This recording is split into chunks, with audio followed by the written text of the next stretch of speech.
Hello, everyone, and welcome. My name is Melanie McGackin, and on behalf of the Rutgers Community Living Education Project team, also known as CLEP, we thank you for being here for today's webinar titled When Everyone Depends on You, the Legal Roadmap to Supporting Aging Parents and Siblings with Disabilities.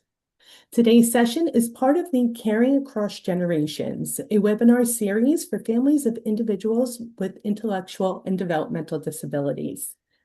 Many of you on this session are juggling a lot. Maybe you're already supporting aging parents, being there for a brother or sister with a disability, and trying to balance work, family, and your own lives at the same time. Some of us are parents ourselves who are thinking ahead and wondering how to help one of our children prepare for a future role in supporting their siblings. If any of this sounds familiar, you're definitely not alone. Being part of the sandwich generation can come with love, responsibility, and plenty of questions along the way. Today's webinar will help you address how to recognize when it may be time to step into a caregiving role, what kind of questions are helpful to ask in advance, and how to begin coordinating benefits, services, and legal planning across generations. Before we begin, just a quick housekeeping notes. Feel free to share questions using the Q&A feature on your Zoom control panel at any time during the presentation, and we'll save space at the end to respond to as many as we can. Also, feel free to share experiences in the chat session because we all learn from each other. And finally, today's session is being recorded, and you'll receive a follow-up email by the end of the week with this recording link for you to share. We're especially pleased to welcome Hillary Freeman to today's webinar. Hillary brings a unique perspective to this work. She's not only an experienced attorney, but also a sibling herself, which means she understands both the legal side and the real-life family dynamics that come with supporting a loved one with a disability. Her blend of professional knowledge and lived experience makes today's topic especially relatable. With that, I'm happy to turn things over to Hillary. So thank you all for joining us today. And Hillary, we're happy to have you as always. Thank you. Thank you so much, Melanie. And thank you everybody for joining me today, joining us today. Melanie and I, Melanie first asked me to talk about this topic, it was particularly sensitive and appropriate because I'm literally going through this right now. I have a brother who is autistic and he has cognitive disabilities. He is 53 years old, so he's aging. He is medically needy, and you'll see pictures of him in the middle of the presentation. And he's wonderful, but his needs are getting increasing as the years go on. Simultaneously, my parents are also aging. We were always promised that they would stay the same age forever, and apparently we were all wrong on that. So they are healthy. They are very much enjoying retirement in Florida, playing golf and different card games and their book clubs, but they are also not the same age as they were years ago. And then I also have a 2.5-year-old, and I have my own family. My sister is also very much involved in my brother's life, and in our life, we're all very, very close. And she has 3 kids of her own. So when we're talking about this topic, we're all very much impacted by this, and we're navigating this along the way, just like you all are probably doing that. So it's not an easy topic to talk about, and you'll see throughout the presentation there are some repeated facts or considerations on different slides because they come out at different times. No, it's not going to impact the same people, the same families in the same way. There's no particular order that you have to do things. These are just considerations that you need to think about while you are, because it's going to impact your family at some point. So you're going to have to do what's right for you, but I'm just giving you factors to think about and to consider along the way. So with that, I'm going to be talking about a few different points today. The club sandwich generation, which we are in, I'm saying this personally and professionally. The club sandwich generation is not just, well, I'll get into it in more detail, but it's not just about you're caring for your parents or you're caring for your children. We are also caring for another generation, which in this case, it would be siblings or maybe another loved one that you're responsible for. With that comes emotional pressures and real pressures and responsibilities. Legal considerations, I'm so sorry, legal considerations for families along the way. And again, this is going to be somewhat in this order, but also infused throughout the presentation because, again, these considerations come up at different points depending on what your family is going through at the time. Or I'm going to be talking about somewhat how to plan and coordinate those strategies and bring everything together so it is easier for you to navigate, along with resources and supports that you could access should you need. And of course, I put in questions and answers at the end, but you can certainly ask for it along the way. Okay. I just want to make sure you understand everything as we're going through the slides quickly. Um, so emotional and practical strategies. This is more important than you realize. You are going, it's this, I can't emphasize this enough. It's not easy. You're navigating different responsibilities along with your own career.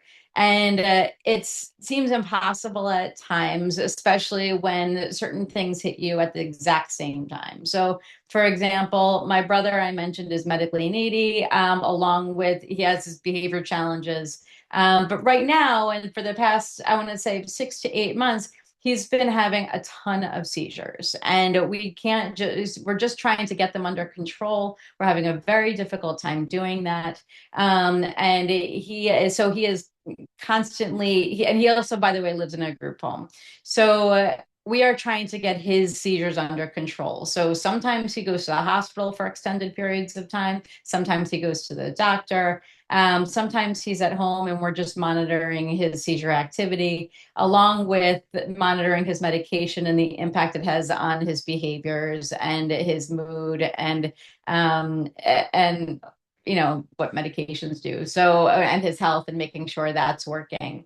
So that's our current status. It's not always this way, but for the past 6 to 8 months, that's been happening. So while we're working, we're also monitoring our text messages and we're monitoring my parents' anxiety about not being able to get my brother's seizures under control, and in addition to some other medical needs. So it's important. We have to put in supports in place, my sister and I, to try to balance that and not get absorbed in every single, I'm going to say, quote unquote, emergency. We're trying to, and this is a conversation we just had the other day, we're trying to identify what is a true emergency, what is not a true emergency. Do we both have to drop everything every time my brother goes to the hospital, or can we balance that, and try to stop? I want to say stop, drop, and roll, but it's really stopping and assessing the situation, figuring out what is a true emergency and what do we actually have to be there for and not. The example that's coming to mind at the moment is, with my brother's seizures, there's a protocol in place where he has to, if he has 3 seizures in a row, they want to take him to the hospital. Sometimes it's not, he actually needs to go to the hospital. Sometimes it's just part of the protocol. But instead of calling the doctor, sometimes the group home just wants to take him to the emergency room.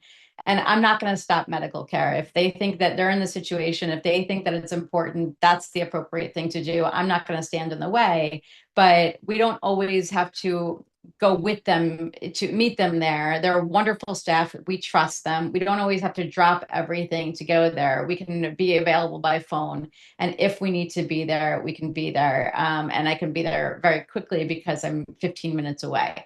But we have to monitor that, and that has been taking practice, right? So We, in the beginning, when everything started happening, where my brother was, his medical needs were really increasing, and he was going to the hospital a lot more. My sister and I were dropping everything and going to the hospital at all times, and our spouses have been wonderful with supporting our kids. But we're dropping, and now it happens so much that we take a step back and we're saying, all right, let's figure this out, because we can't stop everything at all times. We do have to trust other people.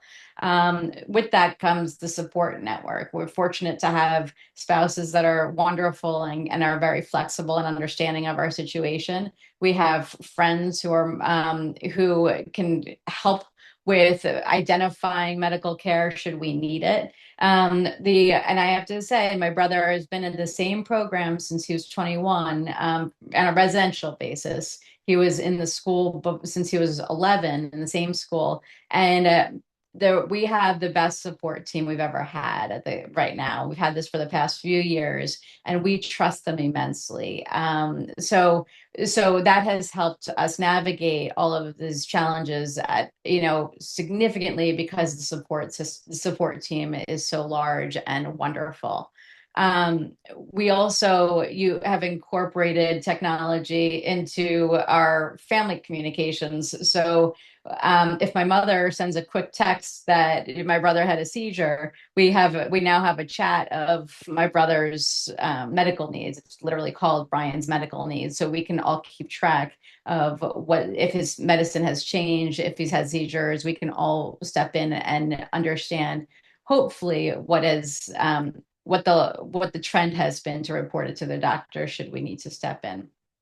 Um, Seeking counseling and support groups for caregivers is something that I highly recommend. I will say I haven't done it myself, and I probably should, but I really encourage you to find other people that you can communicate with and share your stories, because it really does help, exchange ideas, and help you navigate the situation with the support of other people, so you can exchange ideas, see what they've done. So you really need to set that up now, and now is not too late. Okay. You don't want to be in a situation where you're panicking and you are building this team on an emergency basis. You want to know that in the event of an emergency, all of these supports are in place, and you've already started thinking about what you need to do when you need to react, and how you're going to react under those circumstances. So I'm sorry, I don't know why my slides are messing up today, but so we already went over this, but the club sandwich generation, in my case, and I'm sure in a lot of your cases, you're caring for a sibling and an aging parent, along with your kids. And again, that's very, very difficult, and along with navigating these slides.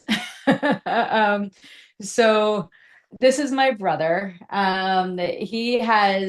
This is three pictures across the span of many, many years. And you will notice that there are obviously three commonalities, in addition to my brother. You have Elmo, you have Grover. I'm sorry, Big Bird and Ernie are only in the last slot, but I'm sure they were somewhere in his room at the time. He's been obsessed with Sesame Street for as long as I can remember. I can tell you any Sesame Street skit, because that's how we communicate with him. He repeats Sesame Street skits to us, and we repeat it back to him. And he's incredibly happy guy when he has his best friends, Elmo and Grover, next to him. You can see he has gotten older, but his personality has remained pretty consistent. He's happy. He loves Sesame Street. Has very limited verbal skills. He likes his routines. These are common common traits that we know about my brother that really have not changed over the course of 53 years. Okay, so that is something that we can know is steady, and we know we know how to make him happy most of the time. Okay. What does change are the support systems that are in place across the time. My parents have done an amazing job advocating for supports for him and throughout his life. They have been in touch with, and I'm sure you can relate to this, they have been in touch with many, many different doctors. They have created a team for his needs in the moment, at almost every moment. They are the only people, and just like as parents or as caregivers, you are probably experiencing this too. You are the coordinator. You might have a case manager in school. You might have a support coordinator through DDD, but you are still coordinating all of the communication. You are making sure as the parents or caregivers that you take it that your child or loved one has gone to the right doctor, and that doctor is communicating with another doctor on why they're picking a certain medication, and what impact that's going to have on another situation condition that the other doctor is trying to treat. Or maybe your child is in a group home, such as my brother, who's in an apartment, and you're trying to make sure everybody knows that he had a seizure in the morning, so he might be off in the afternoon. Or maybe you're coordinating medication management or food diets, and or just schedules and making sure they're keeping up with their activity schedules or doing things that they enjoy, or have clothes. You're constantly thinking about who knows what, trying to make sure everybody knows everything about your child. You are the coordinator. And that's not an easy task at all. And it's most you're not alone if you're going through that. It's not an easy task. It's also not an easy task for somebody else to step in and be aware of everything that's going on, especially if you're neurotypically developing children, or if you are stepping into that role now. It's not an easy task to step in and remember that, that 25 years ago he had an allergic reaction to a certain medication, and make sure that now the hospital doesn't give that particular medication. It's really difficult to step in and know all of these things, especially when the parent has been the one that's been responsible all of these years. So as a parent, what I could suggest that you do is try to write a journal of things that of allergies and different reactions to different medications, that your child has had, to make it easier for somebody to step in and remember that going forward. So for in my brother's situation, he didn't necessarily have an allergic reaction to a particular seizure medicine, but his behaviors really got bad when he got very aggressive when he took a certain seizure medicine. So if you're talking to a doctor, you're not, if they ask you, does he have any allergic reactions to certain medications? The real answer is no, but you don't want him to get aggressive, because then that's going to just set off a whole other chain of events. So it's important to write, if you can, try to recall that and write it down for somebody to step in. That would be really helpful. To pick up the coordination of care. And also, so making lists of things that have worked, have not worked, and different names of people that have been on your team all along. So the somebody else who's stepping in can easily, have an easier time taking over the coordination of care. You're never going to know when you're going to need to step in. Okay, there's a transition period of stepping in, so it's never too early to write this down, and write down the efforts and the lists of things that you've done as parents, because you never know when somebody else is going to need to step in and to take over, or to take over the care suddenly, hopefully not, or if it's a gradual transition, you're never going to know when somebody needs to remember that information. So the more information you can put down in writing in one spot, the better. And I'm emphasizing one spot. Don't have it in a notebook, and don't have it on a computer and a text message. Try to keep it in one spot. I did see a message in the portal about my chart to list doctors and care protocol and medications. Highly recommend you use it. Also, make sure that you share passwords and usernames and passwords with the other people that are going to be taking over, because that's an added thing that they have to figure out. So just make sure you share names and passwords so they can log in as well. So my brother has had an amazing care team. These are people at his in his school on the left, and on the right, this is you see the fish game. That's a very important game in our household that he just plays all the time, and he loves it. So these are people that, again, some of many people that have been really involved in his care, and it's because of the advocacy efforts and have that my parents have have made and put in place, that we have such a great care team, and we have been keeping that care team for a very long time. Some staff are still with him, some staff have moved on, but we've everybody just they're just wonderful. They just really, it's very clear that they care about him, and it's nice that when we have that, because we can trust that if we make a phone call, and they'll call us if something's going wrong, and we can trust that they're going to rely upon us for additional support as well, to make sure that my brother is happy and healthy, or make sure, like, do their best to make sure. Okay. This is the other part of the care team. These are my parents, and I very rarely, if ever, put pictures of my whole family on one slide, but this is the first time I'm doing this, so I thought I'd give it a shot. My parents here they're on the beach with my brother. Then my sister and I, and our families have expanded. So these are my niece and nephews, and my wife and my daughter. That we are all involved in his care at this point. So when we were younger, obviously my parents took a leading role. Now we are all involved in his needs and his care, and either whether it's from cracking jokes and providing Sesame Street characters to medical care, where my sister and I are taking the major lead here. My sister and I are the co-guardians along with my parents. So while we're taking over my brother's care and advocating more and more.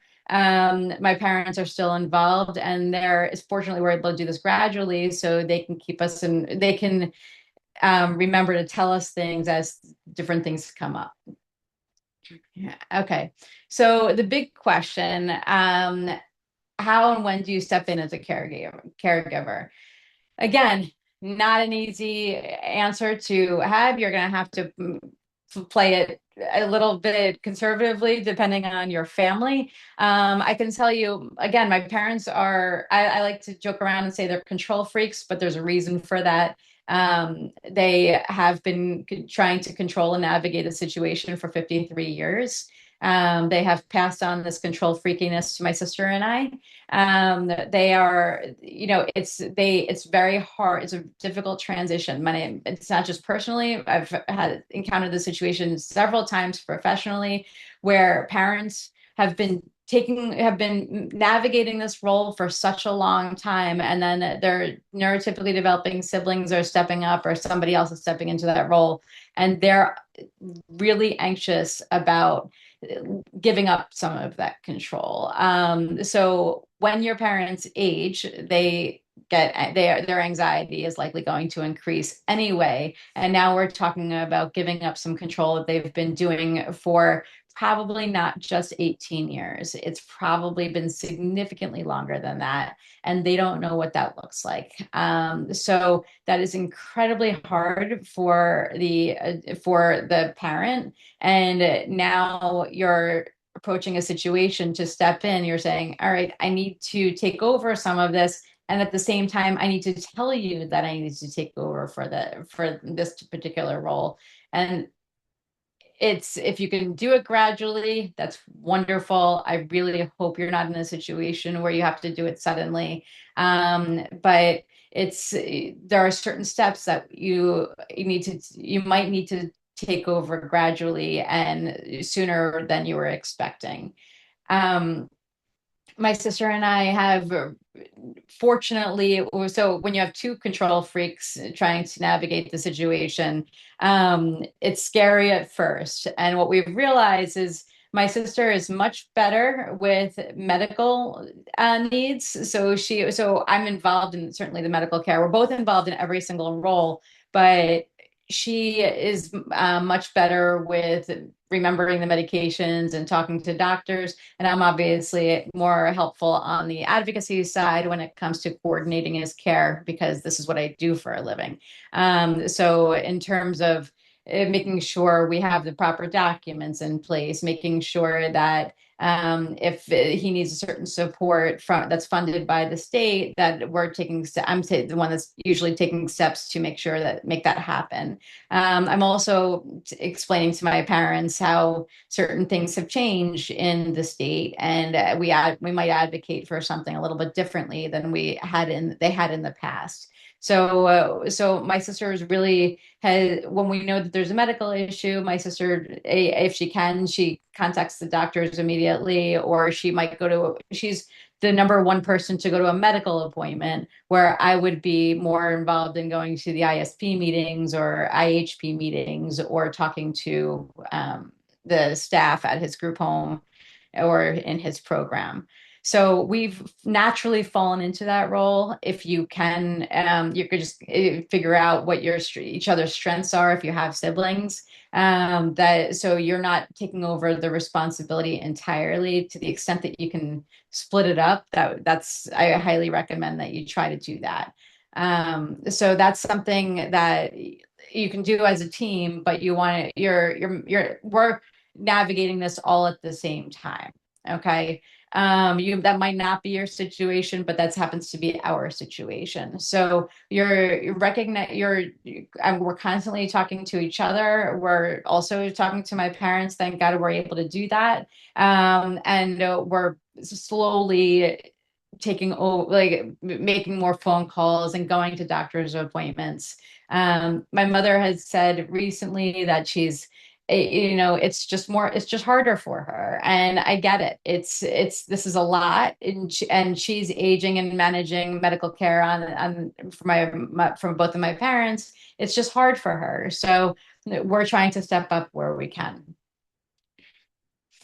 So when you're thinking about how to step in, what's the appropriate time to step in, there are different, similar and different questions you're asking your parents. Okay, you have to make sure that your parents understand what's going on and the decisions that they're making over the children. Um, you also want to make sure that they are managing assets and income for your sibling appropriately. um, some of you may know, when you apply for guardianship, you have to file inventories every year. Once you are a guardian of your sibling or your child, you have to file inventories every year to show whether their circumstances are the same as when you filed for guardianship, or whether they've changed. You also so in doing that, my parents were doing it for a while, and then I started taking over those forms, and I asked my parents, how much is in his bank account, because they've been managing the SSI checks that come in. So I asked my mother, how much was in there, and she said there was $2,500 in his account. And some of you may know that can't happen. So you can't have the individual with a disability, likely not, if they're eligible for SSI and Medicaid, they can't have more than $2,000 in resources in their name. So once I found that out, as my mother is telling me the number, her jaw dropped too, because she knew that she was going to get in trouble by me for allowing it to go over the $2,000. And that happened a few times. So at this point, I said, Mom, I think it's more appropriate if I start managing this a little better. And she agreed. So, because we didn't want to do anything to jeopardize my brother's benefits. So that's something that you want to think about. You want to be asking how much is in their account to manage, making sure that they're not doing anything that might jeopardize government benefits such as SSI and Medicaid. if that's what they're on. Um, you also want to look to whether they do have guardianship, whether they have power of attorney for themselves, meaning do they have a document that's authorizing you to make decisions for them when you need to? Do you have a copy of that document? How is their estate set up? If their estate is set up so in such a way where their finances are going directly to your sibling with special needs, then that could jeopardize their government benefits, which would mean that it's possible they're risking that your sibling would not be eligible for SSI and Medicaid, in which point they also would then not be eligible for adult services. So you want to make sure that their estate is set up properly where they have a will. The will is directing funds to go into a special needs trust. So if those funds are going to your sibling with a disability, because you want to make sure that they qualify for adult services. Okay. So that's something you want to think about. You also want to make sure that, again, they have their own will, they have a power of attorney, which authorizes somebody else to make medical and financial decisions on their behalf in the event they can't make it for themselves. You also want to find out how did they set it up so you can take over the care of your sibling. What are their goals for where they want to live? Are they going to need a nursing home, need a nursing home or somebody to come into their home for long-term planning for themselves? I'm not talking about for your sibling now. I'm talking about for themselves. Um, uh, do they have long-term care insurance? Do they have life insurance? Who are the beneficiaries of those policies? If again for life insurance, if it's set up where your all children are the beneficiaries of the life insurance policies, that could be a problem because if your sibling with a disability inherits money, it could jeopardize their government benefits. So the special needs trust should be the beneficiary of the life insurance policy too, to the extent that your parents want to leave money to them. Okay, so these are just some things that you want to ask about, and you have to ask gently because they may or may not want to share it with you. So if you don't ask about it, if they don't feel comfortable sharing it with you, just you might want to mention these are things you really need to think about because it could have detrimental impact on the sibling unintentionally. Okay, so you also want to find out if they do have a special needs trust, who are the trustees of that trust, who's the person that's managing the money, where is that money held, how can you access that, and how can you access passwords, or is there a financial advisor involved? You want to make sure you know who is managing all of this, should they not be able to manage it themselves. And then you also want to talk about so you want to find out who's doing it and where is this information that you can access it should you need to. If they haven't set this up, try to encourage them to set it up sooner rather than later. Because if it gets to a point that they can't manage things themselves, and they don't have healthcare directives set up or power of attorneys, then it's going to make it a lot more challenging for you to step in when necessary. This looks like very similar questions, but in fact, there are also questions now that you're talking about. You have to step in and recognize, understand if you're stepping in to care for your sibling with special needs. You want to understand what supports have been put in place. Why are those supports in place? What need is that addressing? Is your sibling eligible for SSI, Medicaid? If your parents are aging and they're eligible for Medicare and SSDI, your sibling may also be eligible for, you ready for this? SSI, SSDI, Medicare, and Medicaid. And this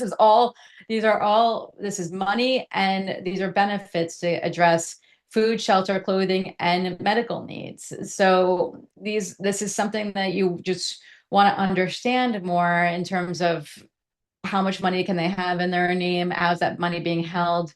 How do you access that money should you need? How do you access medical care should you need? These are questions that you should be asking your parents. And if they don't know, there you can contact an attorney to help you, or I'm sure that there are advocates that can also help as well. But these are, again, questions that you should try to understand as early as possible if you're stepping into this role.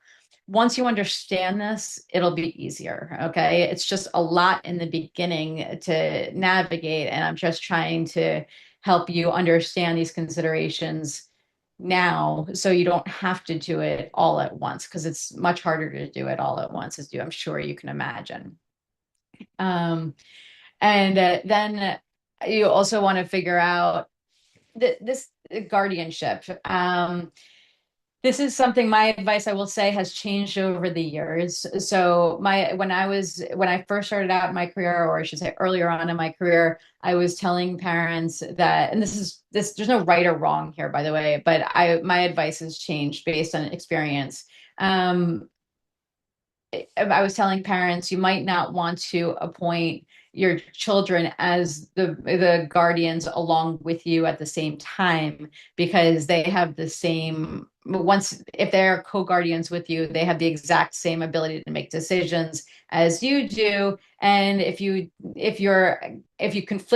opinions conflict with one another, they legally have the exact same ability to challenge that decision as you do, even though you're the parent. Now my advice has changed, and you're going to have to be, it's going to be individual for your circumstances. But I have to say, it's been very helpful for my sister and I to be co-guardians with my parents as they age, because we all have the ability to sign documents together, that we can talk, but we are fortunate in that we get along and we are in constant communication. If that's not your situation, and then part of the term, if you butt heads a lot, that might not be the appropriate circumstances for you. So you have to decide whether you are going to be a guardian with your parents, or your parents want you to be a guardian with them, or you wait until they can no longer serve, in which case you can step in and you have to apply for guardian, have the guardianship transferred to you. It's unique to your situations. Um, any questions so far? You have a lot of questions. Oh. So how about if I go down a few? Let me know when you want to move on so you can Yeah, get the presentation, whatever works yeah, best for you. How about that? sure. Um, That Great. Give me 1 second. Here you go. Now you're back. Let's see. Is everyone on the care team legally responsible to sign off on any medical documents should a loved one go to a doctor or a hospital in the event of an emergency? And do they have to have power of attorney? So if we're talking about, so the quick answer is no. If you have one guardian, it's just like two parents. If you're technically co-guardians too, if one of you, as long as one of you is a guardian, you can sign off on documents in the hospital or with medical care. There should be, if there's a document that says separately, a legal document that says you have shared authority and you have to consult with one another, then you have to follow that document. But legally, as long as you have guardianship rights, you have the ability to sign off.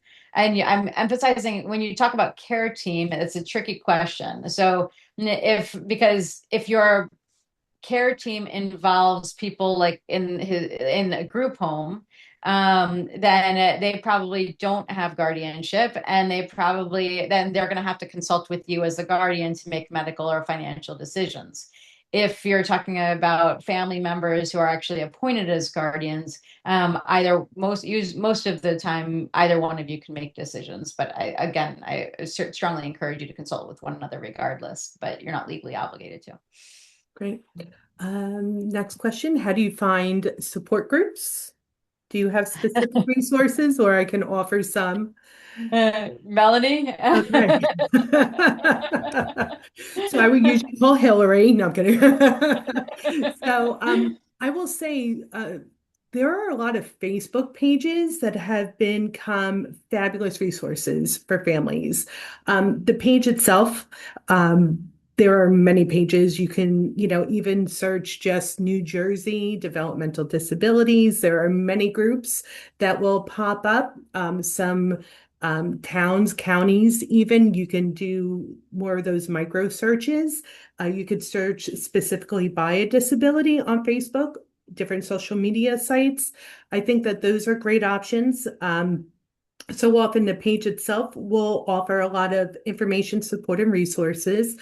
But sometimes those pages, the families who have joined those pages have already started groups. So you don't have to go and reinvent the wheel. I would reach out to your town or county's Office on Aging and Disability Services to see if they have any local resources also, and reach out to other disability specific groups that are just statewide, right? And see if they have any groups that they know of. If any of the people who are attending today have a group that they find great success in, please feel free to drop that in the chat. And I think one of the best resources that I could share also are the Regional Family Support Planning Councils. They are through the New Jersey Council on Developmental Disabilities.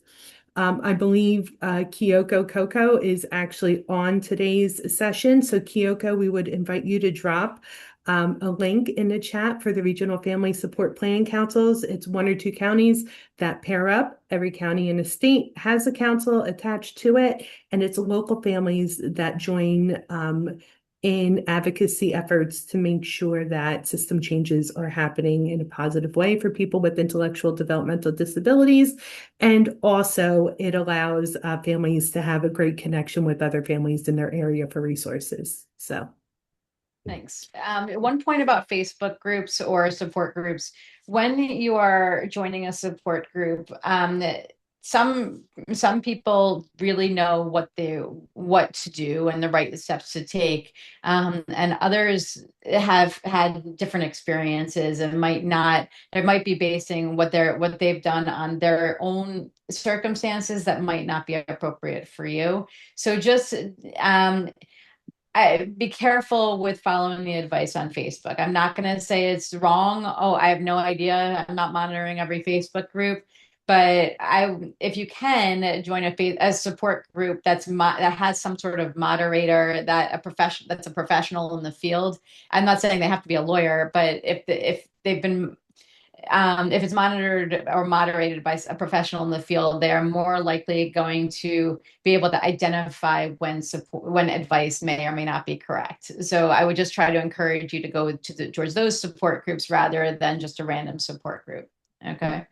And just so you know, everyone, if you want to look in the chat section, there should be an icon on your screen that says chat. Click on that. Kyoko, I believe, just dropped in the resource for the Regional Family Support Planning Councils. And again, that's through the New Jersey Council of Developmental Disabilities. Can we take another question, Hillary? Sure. You good?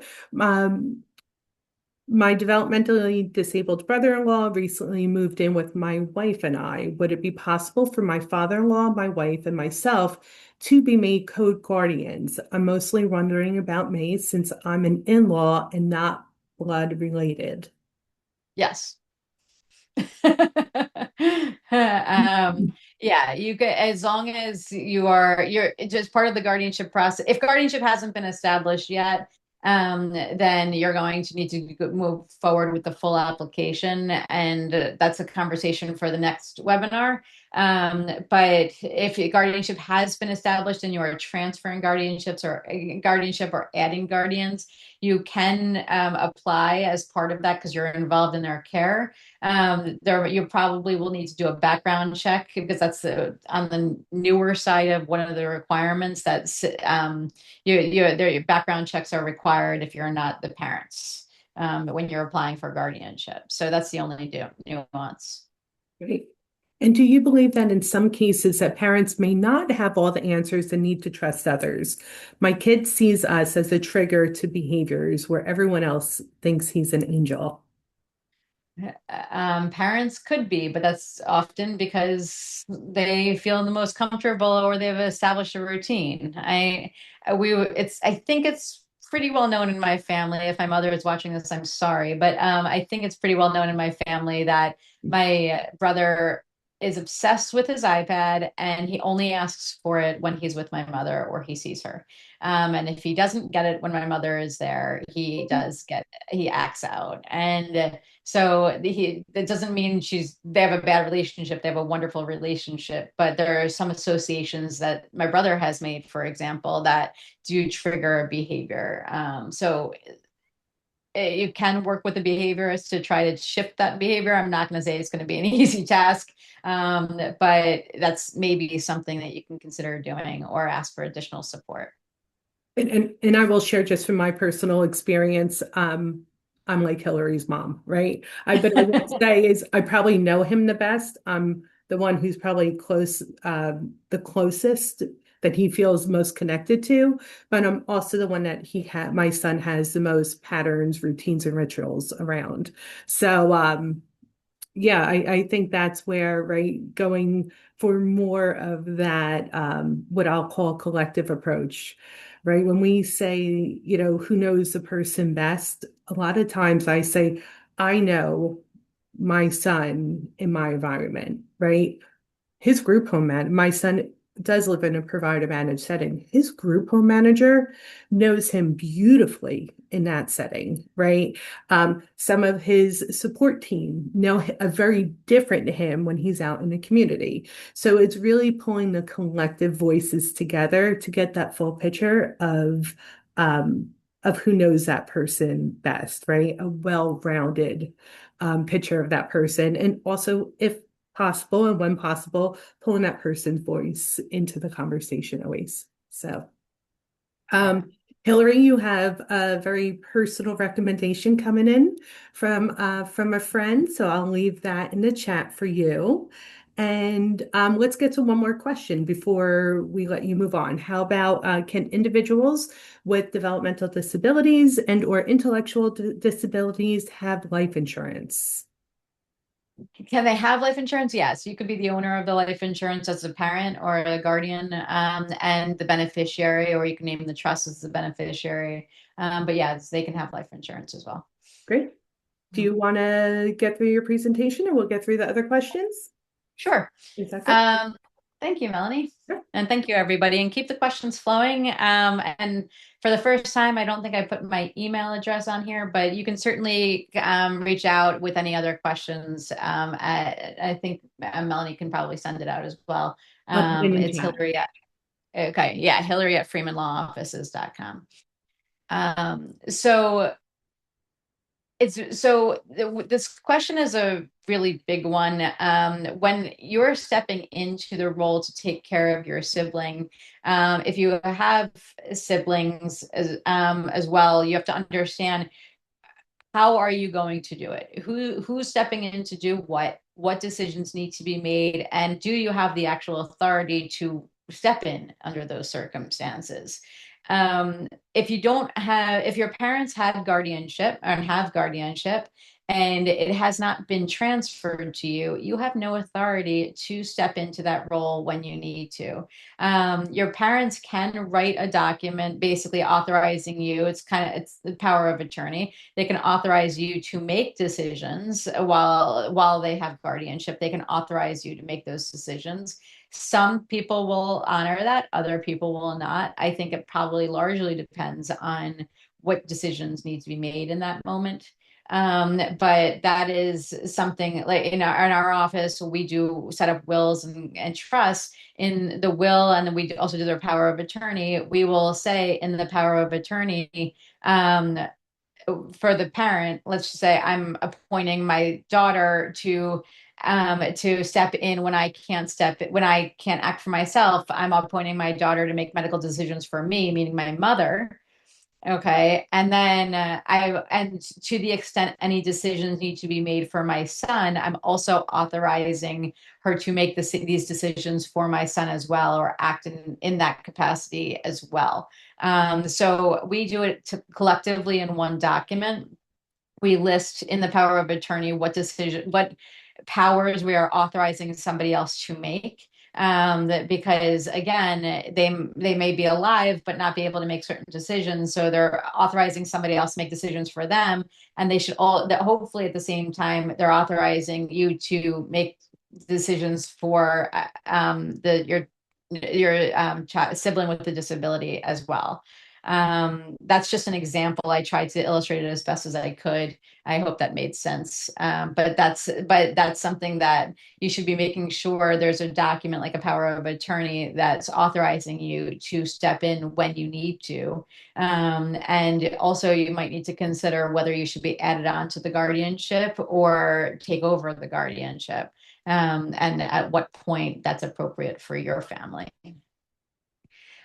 Coordinating the services that I mentioned, I had the slide before, but I'm all a similar slide, but it's not exactly the same slide. In terms of coordinating benefits and services, you SSI, there are SSI supplemental security income. Those are checks that typically go to your sibling with special needs, for food, shelter, and clothing, ranging anywhere between, on average, $600 to $900 a month. And that goes again to food, shelter, and clothing. If your sibling is eligible for SSI, they're automatically eligible for Medicaid, which Medicaid is health insurance, but it's also the primary funding source for adult services.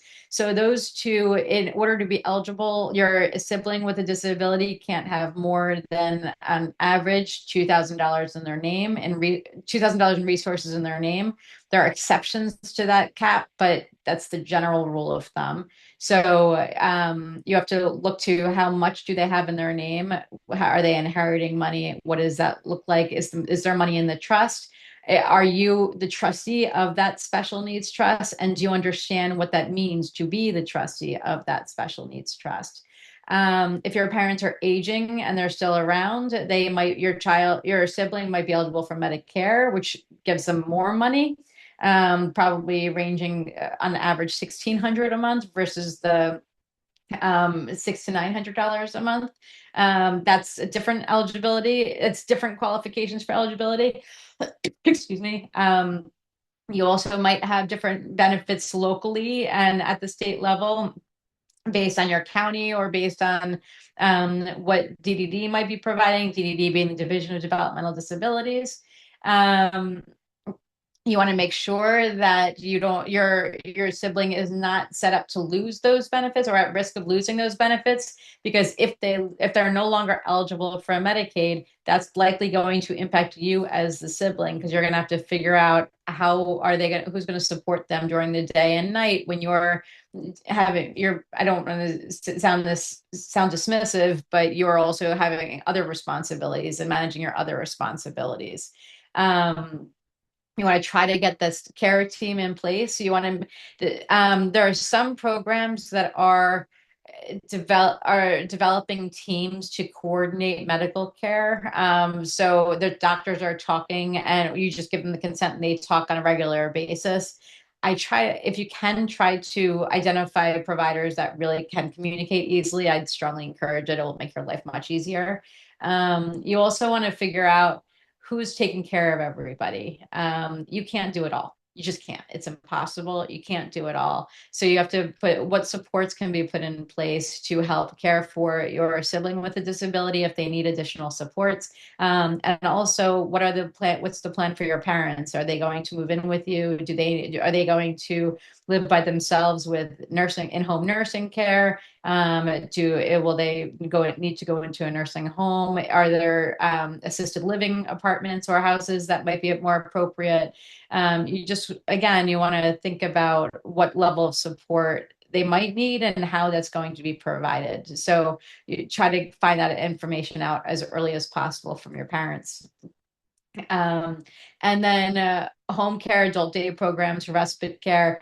These are all different supports to help make sure that there's support available for your sibling or your loved one while you are with your kids or at work or with your spouse or just with friends and taking care of yourself. So you're always going to feel guilty that you're not there in the moment. That's not going to go away, but managing that is really important, and recognizing you can't be everywhere at once. And that does not mean you don't love your family member or it doesn't mean you don't love them. Just means you're doing the best that you can, and everybody is going to understand that.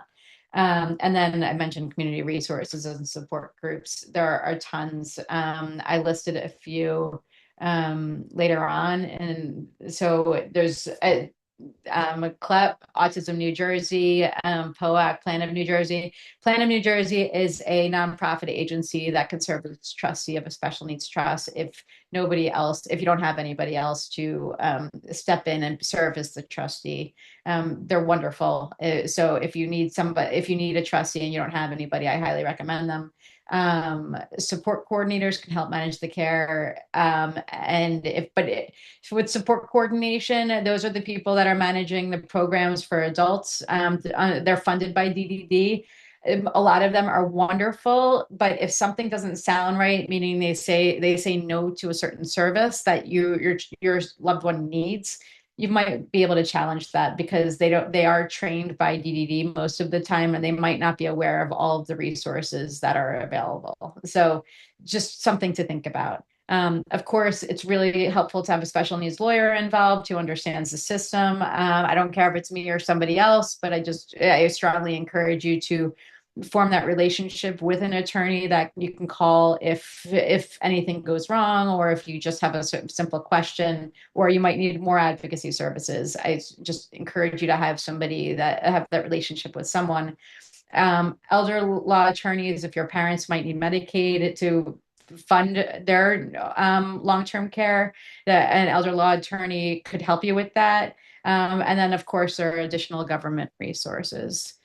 So if you have any questions at all, please feel free to, you can email me. Oh, do I have a little bit of time? Are there any other questions that Melanie, you think I can answer in a timely We fashion? do you have a few more minutes I or do you have do, an you do. appointment? Yeah, No, I do, you absolutely. do. So whoever can hold on the line, please do. If you have to go, please know that this will be recorded and we will absolutely send a copy of that recording link out to you over the next week.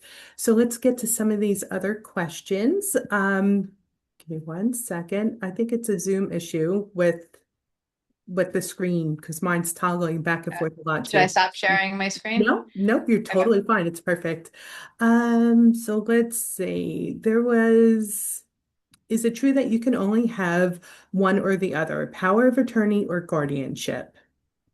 Yeah. Well, it's if there's power of attorney, for those of you who don't know, or it's a document that you authorize somebody else to make decisions on your behalf in the event you can't make it for yourself. There's medical and financial powers of attorney. I give you that background because if you have medical power of attorney, you wouldn't then get guardianship unless that doesn't suffice. But you can have like financial power of attorney and medical guardianship. So if you have power of attorney if you have guardianship over medical and financial, you wouldn't have power of attorney. But if you have it over one, then you can have guardianship over the other if that's what's necessary. Does that make sense? It did. If the person has a follow-up question, please feel free to put it in and we'll try to break it down further if needed. Next question is guardianship of the person versus estate guardianship. Yeah. And let's see, the same, oh, nope, it's a different question. That's it. So can you talk about the differences, guardianship of the person versus state guardianship? So guardianship over the person is where you have the ability to make medical decisions on their behalf or decide where they live, decide what they wear to the extent that you care. The guardianship over the property is managing their finances, signing contracts on the individual's behalf, managing where their money goes, if maybe funding a trust, but you might not be the trustee. That's what guardianship over the property is. So you can get guardianship over both. If the person has money and they need somebody to make their decisions medically, you can get guardianship over both. Sometimes they might have difficulty managing their money, but they can make their own medical decisions, in which case you might get guardianship over just the finances, but not the medical piece. They do have to understand, in order to give you a power of attorney, the individual has to have the capacity to understand what they're doing by signing a document. If they don't have the capacity to understand that they're giving you permission to act on their behalf, power of attorney is not appropriate. You would need to go for guardianship. Great. Okay. The next question in the Q&A section, I love this question actually because my husband and I really stressed and were had a lot of conversations on this topic. As a parent of a special needs child, I am curious, did your parents ask for your assistance with your brother or was it just assumed? Either way, how did it make you feel? Really good question. Great question. I think I don't know that they didn't. Huh. Depending on they always assumed we would be stepping up. But I don't think we would have had it any other way, and they know that. We've always been very close family, and we've always been involved in in his care. Although my parents always made like their decision always governed, we've always had many conversations throughout. Um, I love that. I love that we have that relationship where we're involved. I think it's a little bit harder now because my mother thinks she can text or call me at any time with her simple question, and she's very anxious. So if anything it doesn't sound right to her, she will text and everything is an emergency. So for right in this moment, I'm having a harder time than I normally did, but I have no problem stepping up and being involved in his care. That's fabulous. And if I could add a little bit from a parent's perspective, I think my daughter is 2 years younger than my son. Excuse me, both of my children, mid to later 20s. And this is something that we started evolving my daughter into these conversations, even when she was in high school, right? Do you want to come into his IEP meeting? Little things like that. I think that for us helped prepare her for what these meetings look like, how to advocate, right? Those little foundational things. And then when we had that conversation with my daughter, again, she was in high school. It was very early for her to ever be assuming any role, but we modeled that role for her in hopes that in her future she would be comfortable participating.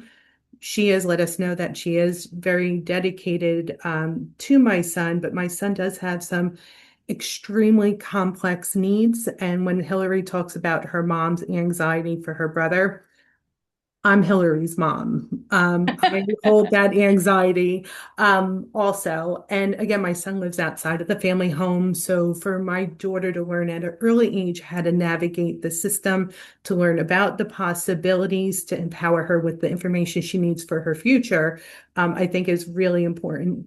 And then another piece was we also pulled my niece into the conversation. And my niece does not hold back. If she thinks something should happen, she will say that something should happen. Where my daughter's very assertive but peaceful in her approach. So we connected with my niece in hopes that she could support my daughter as they were both having a role in my son's future.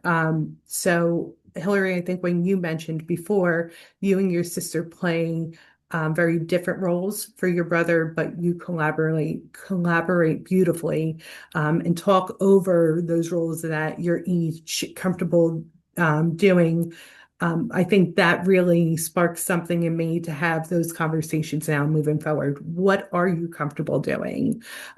We always had the part of the conversation is I would love for you to have a role in overseeing his care, but not providing that direct care yourself, so that they could still maintain that sibling relationship. So, I think that's really important. And I have to say, as hard as it is for my brother to be in a supervised apartment, it has been over the years, especially when he was younger, emotionally, it's just hard to say that your child can't live with you. But it's really wonderful that they've set it up early on because they set it up early on, we've all developed relationships with the support team and they know the support team knows what my parents' expectations are. I have very similar expectations, if not tougher expectations, because of what I do for a living.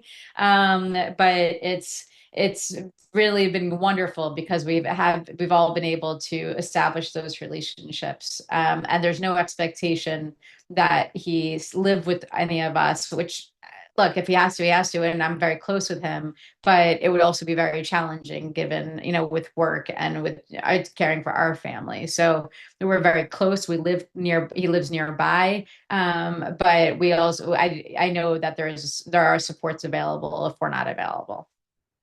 Fabulous. Fabulous. And actually, there's a wonderful advocate who is on the call today sharing that her son, who's 23, is listening in along with her and learning about the complexity of care, and that they've set up a binder with their daughter's medical care needs and her work needs for employment. I'm sure she does beautiful things, and the different services in place in case something happens to her or her husband, so that her sons can step in. And I think that's so important, right? Like Hillary was saying earlier, having all that information in one place where it's accessible and understandable to the person that's going to be probably at a time of crisis, a Yep. very high emotional time, occasionally that this transition is going to happen, and really having everything laid out so that it could be as simple as possible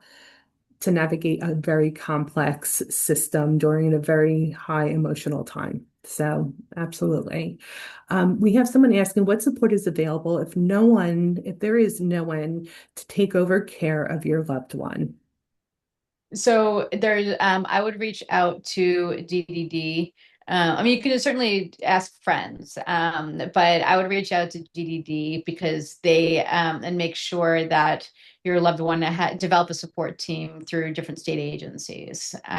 So it's hard for me to answer that specific question on it because it's not going to apply to everyone, but for if you need somebody to manage their finances, Plan of New Jersey is a wonderful organization to serve as the trustee. They will also serve as guardian as well. But they're not going to live with your child, or your loved one, but they'll check in to make sure they're okay. That's just one example. It's a nonprofit agency. I think the world of them. So they can serve as an example. But I would try to get connected with different nonprofit organizations or with DDD to try to set up the supports through an agency, and then that agency will be involved if you don't have anybody else. Example on that point, my brother's roommate, and he's in a supervised department. He doesn't, his parents have passed away, and the staff take him over, bring him home for Thanksgiving, and the staff are just wonderful, and they bring in meals and make sure he's not alone on holidays when my brother leaves. So it's just an example of some of the supports that are out there. Love that. I know that Plan New Jersey does, again, we do not, through the Community Living Education Project, support or encourage anyone to use any one agency.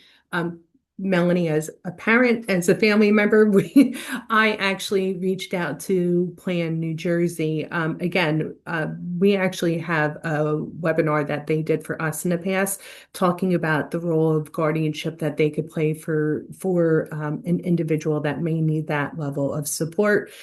If there is no one to assume that role moving forward. So that is something, if you're interested in, reach out to me directly, and I could always find a link to that webinar, share with you. One of the benefits that I found for my family personally, what they do is a future plan. So it actually was laying out all the things, right? A very person-centered document, all the things that are really important for my son to have happen in his future, right? Those routines, those rituals, those special celebrations, it's those little things that often make the biggest difference for someone's future. And I think that this is especially a time for us to remember those, because especially when we're talking, right, hopefully in the far future, if when someone's parents are no longer here, that those special occasions and that those special things that really bring that person happiness and joy are continued with, and to make sure that those are documented. And even with that future plan, we have a copy to my niece, a copy to my daughter, and the group home will also get a copy of that when the time's appropriate. So perfect. Let's see. So what is the process of finding a group home like? A little bit off topic for today's session, I will share that at the Community Living Education Project, well, actually, I think we're on the screen. We are, where our team's contacts are on the screen. Feel free to reach out to my supervisor, Natalie Trump, myself, or any other team members. Really, where our focus is at the Community Living Education Project, we are supported through the New Jersey Division of Developmental Disabilities to support anyone in the community with an intellectual developmental disability who qualifies for DDD services to explore all options in community living, whether provider managed or self-directed. So we can empower you with some information, some resources, and we could do some person-centered planning documents with you, and then even support individuals and families explore some community living options in person. So reach out to us. All of our services are free of charge. Would be more than happy to help anyone. And where can access SSDI funds from my special needs rep payee account be deposited as not to lose Medicaid and services? Um, you can reimburse yourself. I have to go after this question, but you can reimburse yourself for expenses incurred on their behalf. So if you've been paying for food, shelter, and clothing, you can reimburse yourself for that because that's what the money is intended to do. Perfect. Hillary, can you go to the next slide?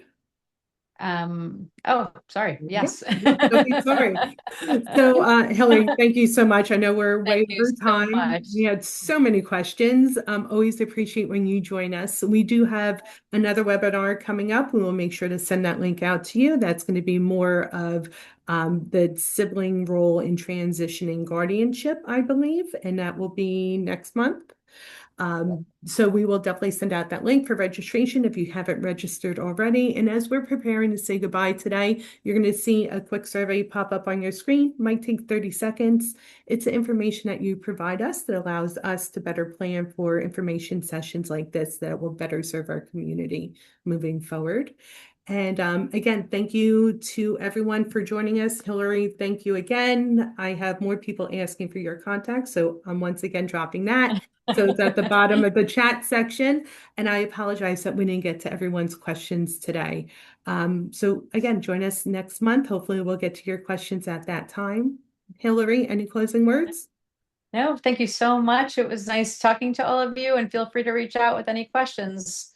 Thank you, And everyone. enjoy and try to stay warm. It's gonna be cold this Okay. weekend. We will, everyone. Yeah, Thanks. have a great Thank you, day. Thank Hillary. you. Thanks. Bye-bye.